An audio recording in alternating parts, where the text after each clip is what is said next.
Hi there, it's Babs from Yarn Academy, and today I'm going to show you how to work a stretchy bind off for your brioche. Now this brioche has a collection of cables in it, and it's quite a standard brioche where we started out. We began with a nice loose long tail cast on, and I'm now going to show you how to finish off with a stretchy bind off.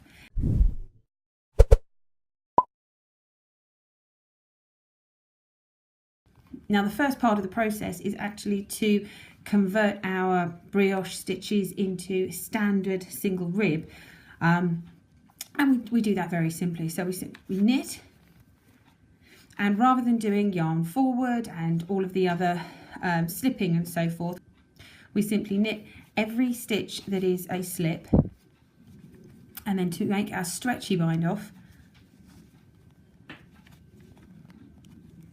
we knit two together through the back of the loop.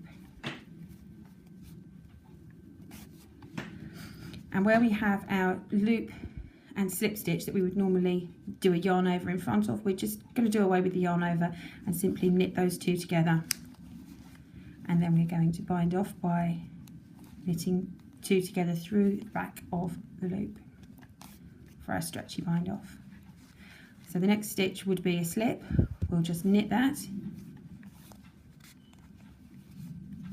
and then we'll bind off by knitting through the back of the loop. We've got knit two together, and then we're going to knit two together through the back of the loop.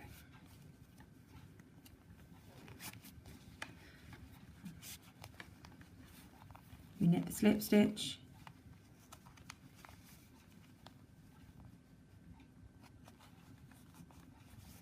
we knit two together through the back of the loop for the bind off, knit the two together, and then we knit through the back of the loop for our bind off. And as you can see, that gives us a nice stretchy bind off in the same way that we have a stretchy cast on. Hopefully that has been useful to you, and if it has, please give the video a like, thumbs up, share around, subscribe for more videos, all that kind of stuff, and I shall see you around soon.